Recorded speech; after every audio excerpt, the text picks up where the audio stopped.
Naghanap ka ba ng bag na nylon material na detachable? So ito na po yung ipapakita ko sa inyo guys na detachable na bag. So ayan po yung nasa harap and nasa side and pangalawang side. So ito po yung nasa likod niya and nasa baba.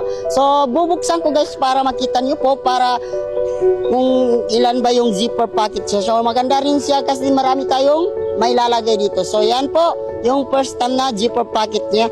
So marami rin tayong may lalagay dito na bag. So ayan po, napaka formado. So ayan yung pangalawang zipper pocket niya. So ito po yung main bulsa niya guys. So yung malaki. So meron dyan open pocket and dalawang open pocket. So ayan guys, ito naman yung nasa likod niya, meron din naman siyang zipper pocket sa likod. So ayan yung zipper pocket niya sa likod. So pwede yung strap niya guys is pwedeng adjustable and pwede rin siyang ganyan po, alisin po. So ayan, pwede siyang shooting, cross, body bag, and nasa likod po.